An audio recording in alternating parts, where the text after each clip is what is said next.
La première et dernière fois, on va parler un peu de pourquoi le mal dans ce monde. Si Dieu, il est la perfection. Et c'est la perfection dans le bien. La perfection dans le mal, la shalom. Donc, comment un bien parfait peut-il créer le mal? C'est la question basique. Quelqu'un vit dans ce monde. Ça n'existe pas quelqu'un qui vit sans recevoir des coups durs.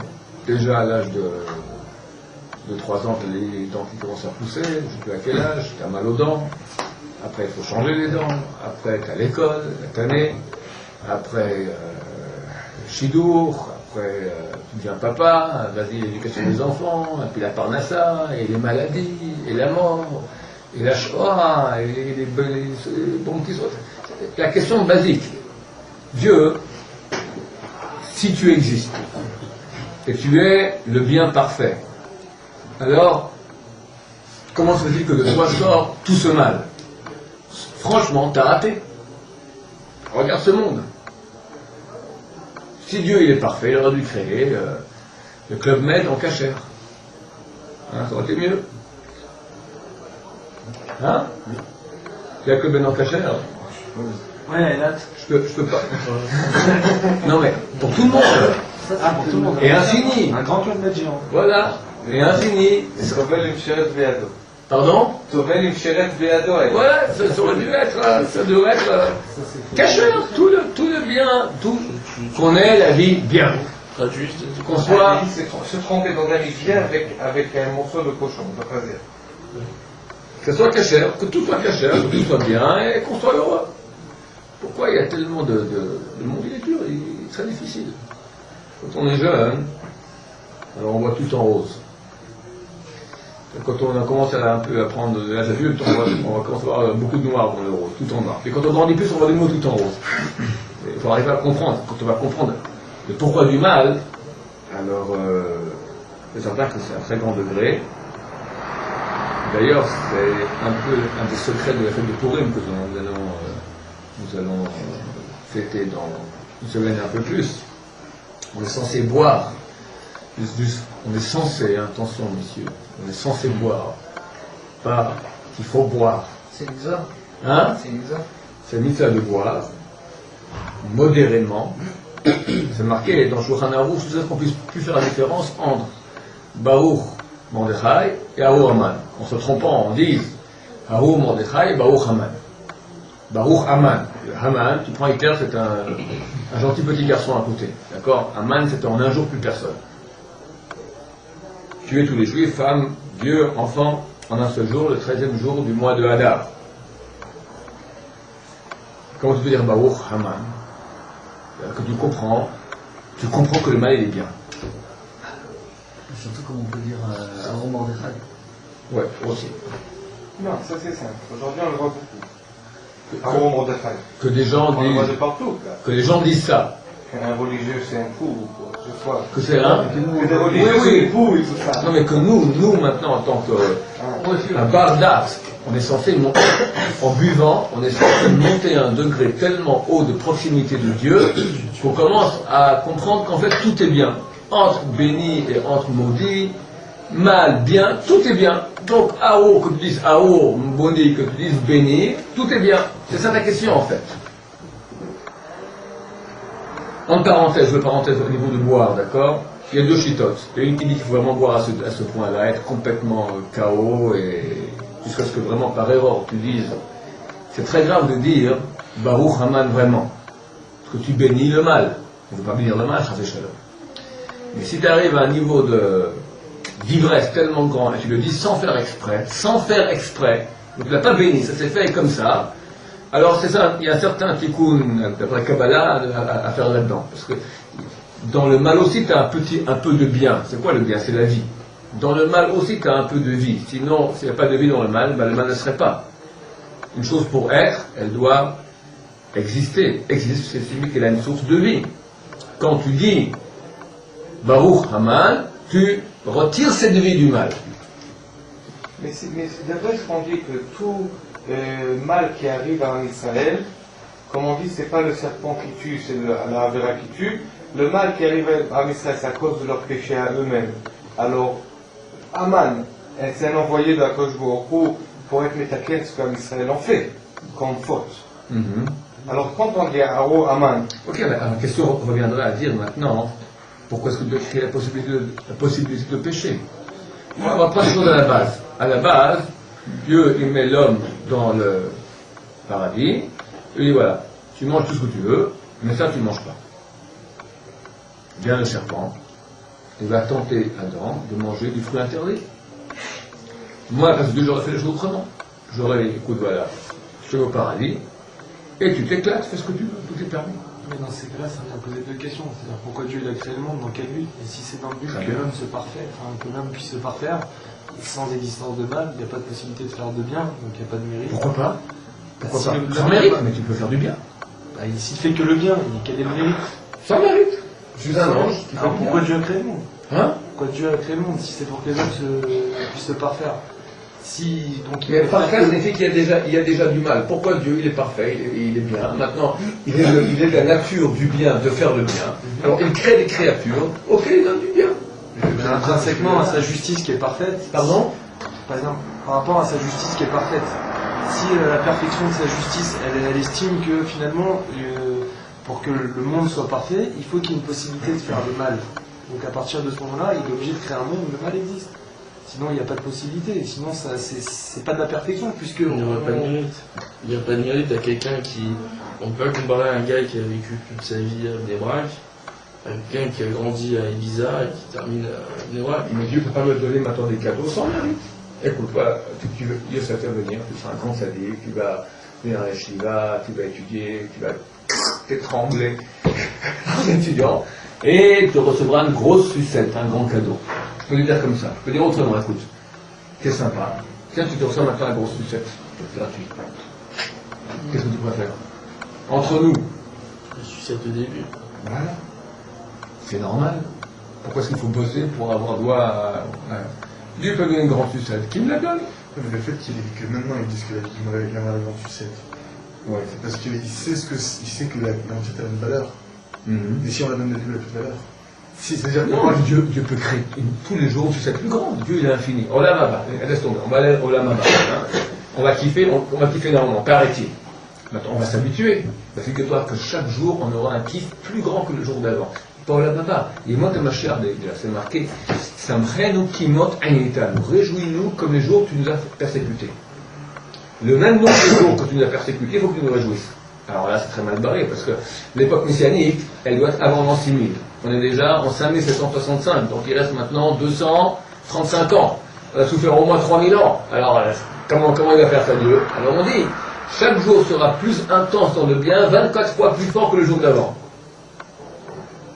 Au bout d'une semaine, tu es des milliers de fois déjà plus grand, d'accord? Donc Dieu, vu qu'il est infini, c'est vers l'infini, il peut donner un kiff toujours plus grand. Tu recommences avec une sucette immense. Ça va jamais. Tout ça, c'est dans la Torah. Hein. C'est-à-dire tout le kiff et... Le kiff, voilà la Torah. La Torah. Non, laisse tomber, je te vois, le kiff. C'est quoi un kiff pour vous alors? C'est pas ce que tu kiffes, on te donnera. On te dira, qu'est-ce que tu veux? Tu dis, moi je veux aller faire du, je sais pas quoi, voilà, une Porsche, voilà. Bah, tu auras la Porsche du bon Dieu. Et le lendemain, tu n'auras pas la Porsche du bon Dieu. Elle est sortie. T'as la Porsche que Monsieur Porsche a rêvé dans ses rêves les plus fous que le bon Dieu pourrait avoir. C'est encore la plus grande. Et puis chaque jour, tu auras une Porsche encore plus grande. Dieu n'a aucun problème de donner le kiff. Kiff, d'accord? Moi, je pose la question, pourquoi je dois souffrir? Je dis, faut que tu mérites, un papa, il aime son fils, il lui donne une glace. Il dit, non, si tu fais tes devoirs, tu auras ta glace. Ok, si tu dois faire les devoirs, je comprends. Mais maintenant, si je peux faire, il va me dire, écoute mon vieux, dans cette vie, il n'y a rien qui est gratuit. Tu vas maintenant bosser, tu vas prendre un marteau, tu vas taper dans le mur, tac, pour rien. 1 heure, tu auras droit à la glace. C'est un papa idiot. Dieu peut tout donner. Qu'il donne! Pourquoi il crée maintenant un choix? Tu peux réussir, tu peux rater. Si tu réussis, tu gagnes. Si tu rates, tu perds. Et entre nous, la majorité des gens, ils perdent. C'est ça la vraie justice. Alors, il veut faire du mal, Dieu. Quelque part. En voyant, il veut notre bien. C'est ma question. Comment Dieu, qui est tellement parfait, il crée un monde. Je suis dans la question, là, je ne pas dans la réponse. Je suis en train de vous persécuter dans la question, d'accord? Hein? Mais je comprends pas. Le mal, Dieu. Pourquoi est-ce que Dieu il crée le mal? Pourquoi est-ce que Dieu il crée la possibilité de se tromper? On pourrait dire, c'est pas sa faute. Lui a dit, écoute, j'ai mis dans sa vie la mort, choisis la vie. Nous, on était des chrétiens, on a choisi la mort. Bon, alors, on va payer les pots cassés. Mais Dieu, tu vois le futur, tu vois bien qu'aujourd'hui, la majorité de l'humanité, elle s'est plantée royalement. Le monde n'est pas heureux. On a vécu une Shoah, il y a Hiroshima, 57% des couples qui divorcent, c'est la jeunesse qui cherche le sens de sa vie, qui est à côté, les pétards, enfin, on est à côté de la plaque complètement. Pourquoi Dieu a fait ça? Ok, c'est la question. C'est clair qu'il y a une question? S'il n'y a pas de question, pas de réponse. Il faut d'abord qu'il y ait une question. La réponse, elle est la suivante, et Bézard Hachem, vous allez comprendre ce que je vais dire. Des choses que beaucoup d'anciens ont déjà entendues souvent.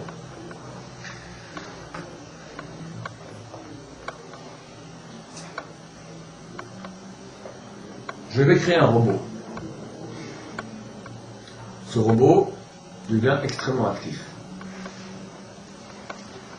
Il va au Club Med, il fait du parachutage ascensionnel, il fait du ski en neige vierge à 4000 mètres d'altitude, il fait tous les kiffs les plus grands du monde, il roule en Porsche. Ce robot. Ce robot, il a été programmé par moi.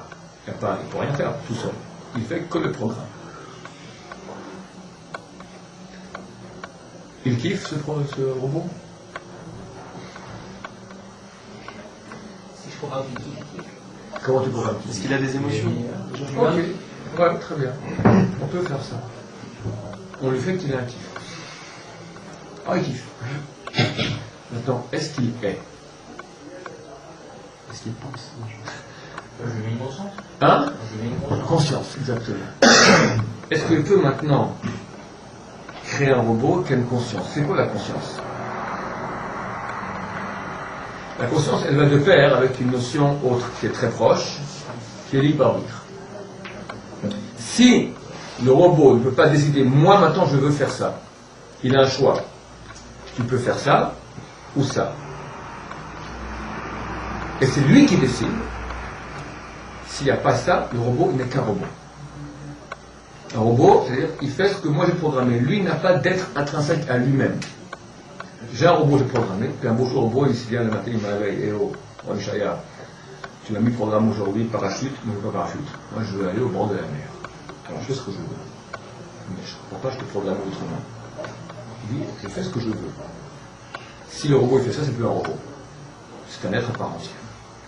La différence entre un robot et un être qui est un être propre à lui, c'est qu'il fait ce qu'il veut lui, et pas ce que je veux moi. Quand je l'ai programmé, il fait ce que je veux moi. Quand il fait ce qu'il veut lui, alors il est libre de faire le contraire de ce que je veux moi. Il est. Ça s'appelle aussi conscience. Conscience, c'est... Bravo. La conscience, c'est... Je pense que je pense. Je pense que je pense. Et je décide. Non, pas Descartes, ça ressemble. Je pense, je décide. Ça se ressemble. La conscience, c'est... Descartes parle de la conscience de soi. Je pense, moi je peux fermer mes yeux et penser que je pense. Ce qu'aucun autre animal peut faire. Comment c'est qu'un animal ne peut pas faire ça? On fait une expérience, on a pris une souris. Et on a pu découvrir dans son cerveau quelle est la partie du plaisir qui jouit.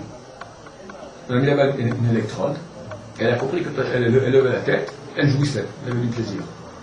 Alors on la met à côté un peu d'eau à boire, un bon morceau de fromage gruyère suisse, et elle rentre dans la cage, et tac, et quand on met l'électrode, tac, elle commence tac, tac, tac, tac, tac, elle jouit tac, tac, tac, elle est morte. Elle est morte, de faim et de soif. Elle n'a pas de conscience. Un homme qui a de la conscience, c'est quelqu'un qui a une conscience, donc... On ne fait pas la même chose? Hein? On fait pas la même chose? Non, parce qu'au bout d'un moment, la conscience vous dit que tu vas plus exister. Ah là, tu vas plus exister. Il est fatigué. Il va Je vais s'arrêter. mourir de plaisir, tranquille. Non, mange du gruyère, arrête une seconde, tu vas continuer encore 1000 fois plus. Tu vas arrêter avoir de plaisir en mourant. Continue. Il n'a pas la conscience de soi.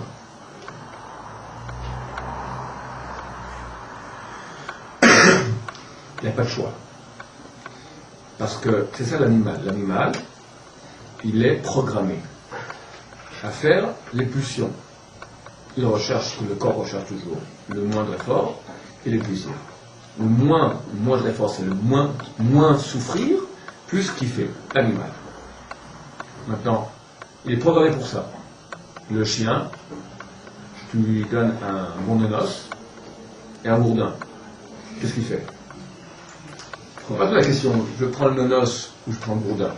Il n'y a pas une question qui se pose. Lui, il va marcher d'après les pulsions. Quelle pulsion sera plus forte? La pulsion d'envie du nonos sera plus forte que la peur du coup, ou la peur du coup, la douleur, la pulsion de fuir la douleur sera plus grande que l'envie du nonos. La pulsion la plus forte, il va la faire. C'est ce que donne l'exemple qu'a donné un grand philosophe français, je crois que le français était du XIIIe siècle, Buridan, l'âne de Buridan. Buridan donne l'exemple suivant, tu as un âne qui a autant faim que soif. C'est un cours difficile, hein, je vous dis, c'est un cours de philosophie, là, on est en train de parler de choses, mais bon, c'est des choses basiques qu'on a demandé, tu as voulu, je dis c'est un cours difficile, c'est de haut niveau, mais tant pis. Donc tant mieux, on va dire cela. Tu as l'âne, il a, c'est théorique, il a autant faim que soif. On met devant lui un paquet d'avoine, c'est la nourriture des ânes, et un seau d'eau. Qu'est-ce qu'il fait? Au bout d'un moment, on dira, il aura au plus faim, au plus soif. Ça, c'est dans la pratique. Théoriquement, on va dire, il aura toujours autant faim que soif. Qu'est-ce qu'il fait? Il mange ou il boit? Buridan prétend qu'il meurt de faim et de soif. Au bout d'un moment, tu as la fumée qui sort par les grandes oreilles de l'âne, il a pété un câble, et il meurt. Ça veut dire qu'il n'est pas capable de choisir. Parce que l'animal choisit en fonction de la pulsion. C'est pas qu'il y a un choix. C'est comme un robot. Il est programmé par la nature, par Dieu, donc appelons-le par son nom, et il est programmé à faire la pulsion la plus grande. S'il a plus soif, il ira vers la soif. S'il a plus faim, il ira vers la faim. Si c'est égal, il ne peut pas choisir. Il n'est pas programmé pour. Donc, il n'y a pas de réponse. Est-ce que au niveau de la pulsion du bien et du mal, c'est équivalent que de boire et manger pour l'âne? Bien, attends, on va arriver à l'homme tout de suite. On va arriver à l'homme un peu plus. On y arrive. Donc, on a un premier point. Je parle maintenant du robot. Le robot, ou le robot extrêmement perfectionné qu'est l'animal, n'a pas d'être à lui. Il n'est pas. Parce que si je ne peux pas choisir, je n'ai pas un libre choix, je suis que le résultat de mes pulsions, alors je ne suis pas. Si c'est une pulsion qui me dit fait, moi je n'ai pas le choix parce que c'est comme ça, je n'ai pas place à l'être. Le robot, il n'y a pas la question est-ce qu'il veut ou il ne veut pas, on ne peut pas me faire dire, on ne pose pas de question. Le robot, il est programmé, il fait. L'animal est programmé, il fait. Nous aussi sommes programmés.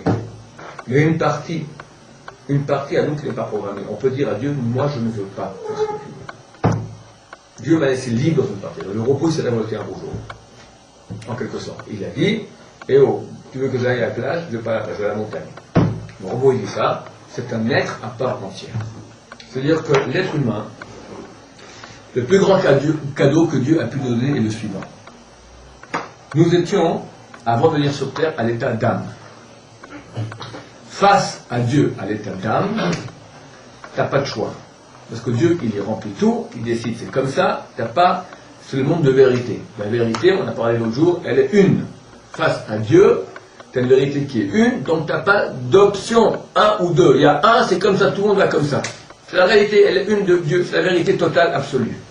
Les âmes implorent Dieu à venir dans ce monde qui s'appelle Olam, la racine Ne'elam, caché, où la vérité est cachée. C'est-à-dire que ce qu'on devrait faire, en quelque sorte, on ne voit pas ce qu'on devrait faire. Et on a tout d'un coup de tentation du mensonge. Il y a vérité, je peux voir où est la vérité. Mais il y a un mensonge qui est ô combien attirant. Parce que s'il n'était pas attirant, personne ne le regarderait. Et vu que la vérité est bien plus attirante, vu qu'elle est vraie.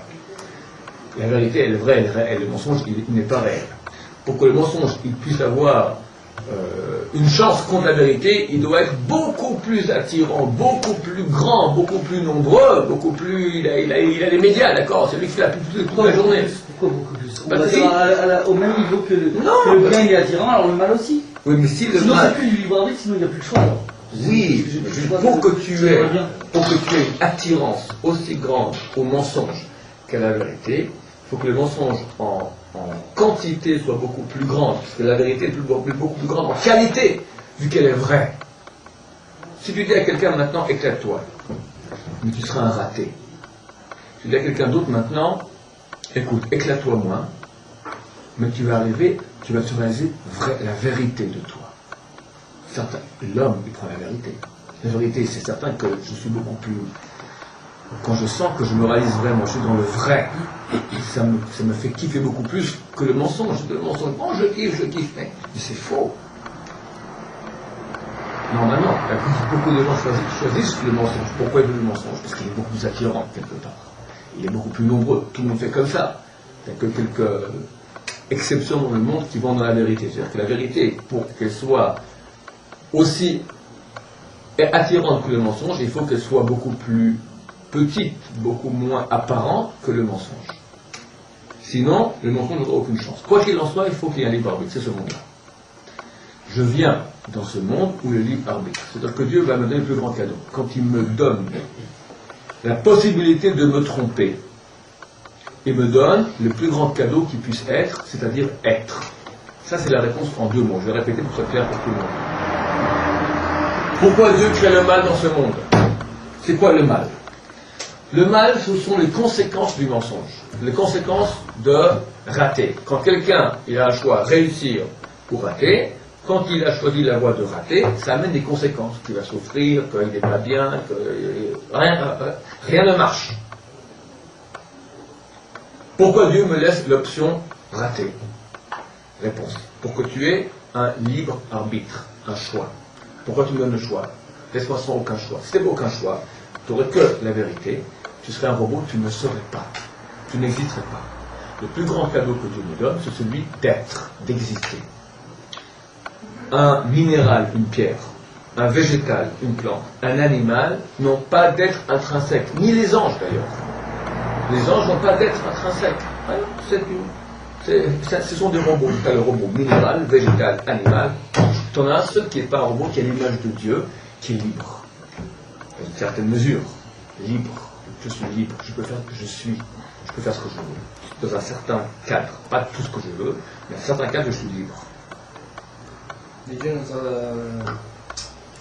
a programmé que pour une chose, la Torah. Tu peux me dire ça? Non, c'est la seule partie de on n'est pas programmé. Libre, c'est-à-dire on a le choix. Là, tu es libre. Torah, exactement. Tu n'es pas libre que ton cœur batte ou pas. Tu n'es pas libre. Vous dites que les animaux sont pas programmés, ils n'ont pas de... Je dis oui, ils sont programmés. Ouais, enfin... Programmés, ils font le programme d'impulsion. Voilà. Quand on dit dans la parachat Noach, que même les animaux c'était des réchaïm, ils ont fait des choses auxquelles ils n'étaient pas programmés de faire. D'aller avec des espèces différentes. Mais c'est pas de leur faute. Ça, c'est parce que les hommes se sont mal comportés. Il y a un truc très intéressant. J'ai vu ça il y a peut-être 20 ans. Les animaux se comportent par rapport aux hommes. Voilà. Alors, il y a une ville dans le monde où il y a beaucoup d'homosexuels. C'est San Francisco. Et puis il y a un chercheur, comment on appelle ça, sur tous les oiseaux, un comment on appelle vivipare. Non, c'est pas ça. L'aviculteur. Bon, un savant qui observe les oiseaux, d'accord? Quand il y a des photos comme ça des films, il a vu un truc extraordinaire. Il a vu à San Francisco des oiseaux s'associer homme-homme. Ça veut dire en bon américain, c'est des bad vibrations. Quand quelqu'un il fait une action négative, alors il dégage des vibrations spirituelles négatives du même type. Et ça influence l'entourage. Ça influence les animaux, ça influence tout. La matière. C'est certain. Le Chazal dit cela. D'accord, que quand quelqu'un fait une mitzvah, il fait monter le monde entier avec lui. Quand il fait une avéra, il fait baisser le monde avec lui. Les animaux, un animal, il n'a pas le choix aujourd'hui. Je joue avec une fille ou avec un homme. Il n'a pas un choix pareil, l'animal. L'animal, il fait son programme. Maintenant, il y a son programme, on va dire, de la nature. Quand les hommes peuvent toucher les canaux de la nature et les distordre. L'homme, il a un pouvoir énorme. Vous savez que tous les matins, on dit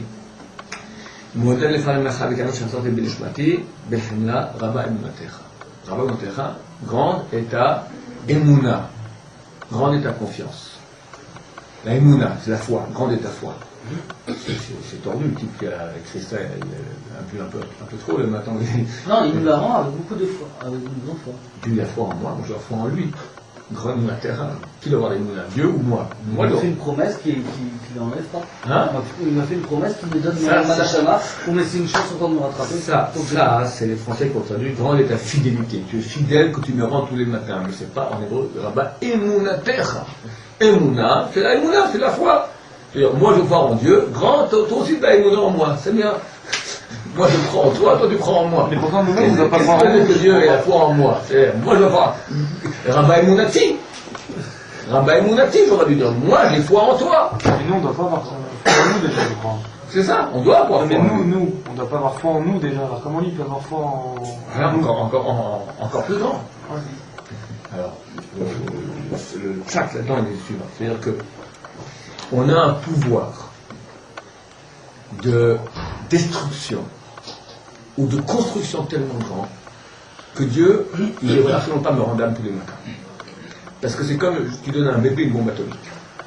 C'est marqué qu'on a un pouvoir, vous savez que dans le ciel il y a une monde supérieur, tout ça, puis tu as le Ramban, il sait tous les sortes d'anges. Il y a 7 mondes, les Ishim, les Seraphim, les Chayot HaKodesh. Le plus haut c'est Chayot HaKodesh. Chayot HaKodesh c'est ah mon Dieu, d'accord, c'est le niveau le plus haut qu'il y a. Et les Chayot, c'est marqué dans les Nouvelles Yecheskel, elles ont 6 ailes. 2 avec lesquelles se cachent en bas, 2 ici, et 2 le visage, ou avec lesquelles elles volent, d'accord. C'est marqué que l'homme peut arriver par ses actions à sectionner les ailes des Chayot. T'imagines, il y a 4 Chayot là-haut, tu vois, il n'y a plus rien. Tu vois ce que ça veut dire? Tu peux rendre le monde complètement caput, finir, rien, plus rien. J'ai un pouvoir énorme. La partie libre que Dieu m'a donnée, c'est un pouvoir énorme que j'ai. Plus que cela. Parce que maintenant, c'est le mamash des sodotes très grands. C'est marqué dans Bava-Batra, page 75b. Rabbi Yochanan, à la fin des temps, on va appeler les tzadikim au nom pluriel de Dieu. Les tzadikim, et c'est qui les tzadikim? Mais Amer Kulam tzadikim. Nous sommes tous les tzadikim. Am Israël, à la fin, sont tous les tzadikim. Tout le monde aura fait tchouva, tout le monde va son dit qu'on s'en fout. Alors on sera des dieux. On va t'appeler Yudke Vavke. Salut, Shakai. Et toi, Elohim? Ah, Yudke Vavke. C'est complètement fou, quoi. Il y a Dieu, il y a un, Elohim, Shakai, Yudke Vavke. Quel? C'est Dieu, c'est pas moi. Dieu nous a donné une liberté de choix tellement grande qu'on peut arriver à être des dieux. C'est-à-dire une partie de Dieu. Une partie de Dieu. Ça dépasse l'entendement. On a un pouvoir de construction comme des dieux énormes. Et la Torah dit, Veitem Elohim, Yodé Tova. Et Dieu a eu peur. Pourquoi Dieu a mis dehors l'homme du paradis? Parce qu'il avait peur qu'il commence à faire un balagan là-haut qui touche dans le sein des saints de la divinité. Il avait un pouvoir énorme. Donc voilà, tu peux, encore, mais on te baisse quand même un peu de niveau. Tellement on a un pouvoir grand de construction, ou Ras Shalom de destruction. Nous sommes les seuls à avoir ce pouvoir. Ni le végétal, ni l'animal, ni le minéral, ni même les anges. Le seul, c'est Am Israël. L'homme aussi, le goy, il a, mais moins. Le juif, il a un pouvoir énorme. Qu'est-ce qu'on a à construire puisque Dieu est parfait? On ne peut pas jamais de la perfection. Alors, Le tas de la perfection. je veux dire une chose qui est profonde. Dieu a créé une situation, il aurait pu ne pas la créer, il a voulu la créer. Où en quelque sorte, la divinité n'est pas en quelque sorte, la divinité n'est pas parfaite tant que j'ai pas mis moi la brique. Tu entends ce que je te dis? Non. C'est pas qu'elle n'est pas parfaite, elle est parfaite. Mais il a voulu exprès se rendre pas parfaite, qu'il y aura en quelque sorte, tant que moi je ne l'ai pas. Ce que nous disons dans plusieurs endroits, c'est-à-dire que Noros Elohim, Ha'avoda Tzorech Gavoa, Ha'avoda, la service de Dieu, Tzorech Gavoa est une nécessité pour Gavoa, pour en haut. Dieu a besoin de moi, oui, absolument, au point tel qu'on m'appelle à la fin des temps au nom de Dieu. Dieu est parfait et aurait pu faire autrement, il n'a pas besoin de moi. Il a créé une situation où en quelque sorte il a besoin de moi pour que me donner le plus grand cadeau, être Dieu. Mais pour que je puisse être Dieu, il faut que je puisse être libre. Si je suis un robot, on n'a rien fait. Il faut que je puisse être libre, être moi-même. Pour être libre, on te permet maintenant d'arriver, toi, de ton niveau de nul, d'accord, à être un Dieu, par toi-même. Il faut donner l'autre option aussi, c'est que tu es libre, donc tu peux aller tout casser. Tout casser. Mais quel intérêt de prendre ce risque, et même au meilleur des cas, Vu on va que Dieu est arriver à- parfait, il veut donner le bien.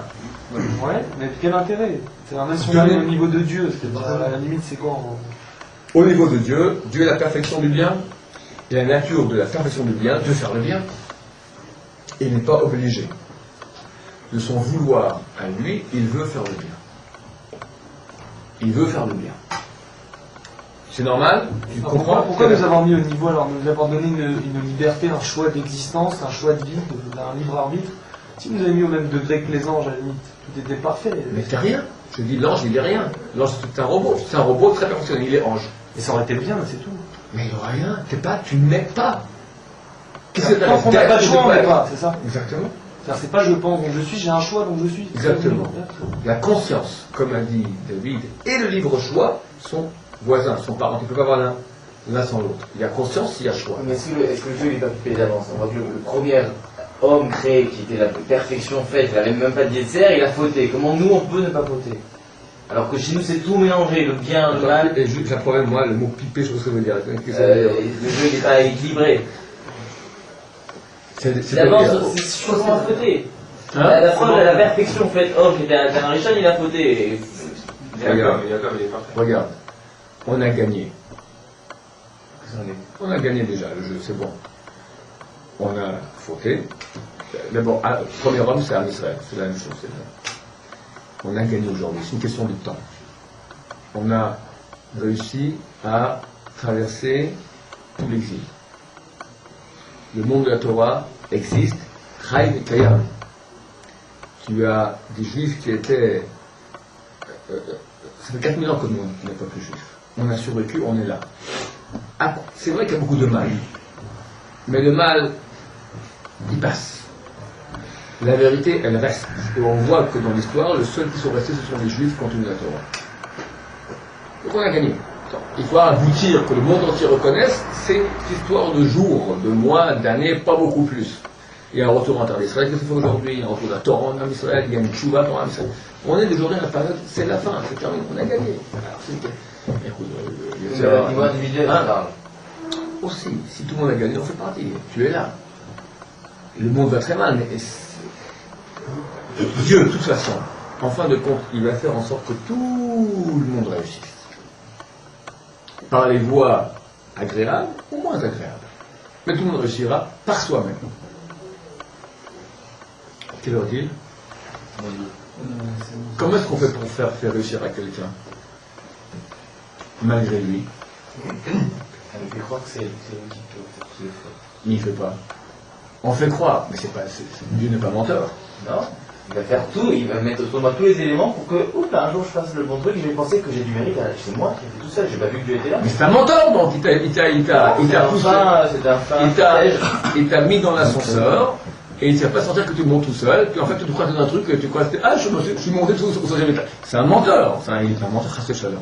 Je comprends pas, puisqu'à la fin il a décidé que tout le monde allait réussir. Donc finalement, le choix on l'avait pas. C'est la question que je pose. Ah, pardon. J'ai dit, à la fin, Dieu va faire en sorte que tout le monde réussisse par eux-mêmes.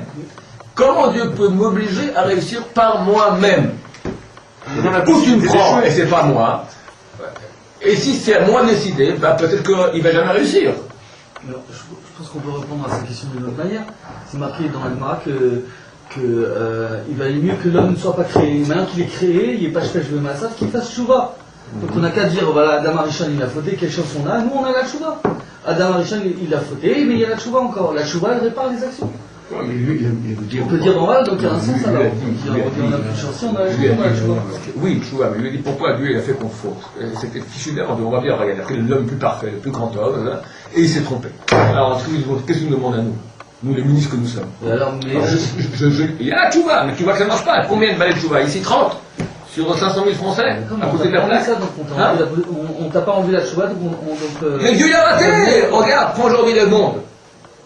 T'as ici Ramoth, T'as Arnor, t'as Vagan, t'as Bnei Brak. À part ça, tout le monde est dans l'arlette. Alors quoi? Ben, Dieu t'a raté. Désolé. La Russie, c'est 0,0001 de gens. Et dans ce monde-là, c'est tellement bien. Mais il y en a en France aussi. Ok, combien? Allez. Non, pardon, très peu, très peu. En France, c'est un très grand retour. Mais combien? T'as 1,3 milliard de Chinois. Tu as 8% de mariage du Goy. 80%. Tous les jeunes en France. 8 sur 10, pas 48, 8 sur 10. 10 sur 10. Ah oui, alors combien de... Les 8 sur 10. secondes de la fin. 80% des juifs français se marient avec des goy. C'est quand même ça. C'est que des Ashkénazes, ça. Plus des ils sont même. Les cousins, avec une Goya. J'en ai 4 ou 5. Alors, c'est pas. Et qui ici n'a pas un cousin avec une Goya? C'est tous les Faradés. Ouais, mais aujourd'hui, vous allez en France. L'Ashkenazim, il n'y en a plus. Aujourd'hui, J'ai en un France, copain Ashkenaz ici, il m'a dit les Ashkenaz français, ils sont ou dans la tombe ou en Israël. en France, il n'y en a pas. Ashkenaz français, c'est une bandée. S'il y en a, mais c'est vraiment. Il y a encore une synagogue où le 10e Il est en Israël avec la Franchement, en France, il y a. Ok, la réponse pour David, rapidement. Ça, c'est la souffrance, tout simplement. Qu'est-ce que la souffrance? C'est quand Dieu veut me faire monter, c'est lui qui me fait monter, mais il veut que j'ai une participation active. Comment je peux t'obliger à monter? Je veux que toi, tu montes. Alors, je te fais monter, mais c'est toi qui feras tout l'effort de monter. Comme le Kohen Gadol, quand il met le sacrifice, à peu près le même principe. Il mettait quand même le feu, mais il y a un feu du ciel qui descendait. Il mettait quand même le feu, histoire de dire, j'ai quand même fait le... Oui, mais plus que cela. C'est pas un jeu.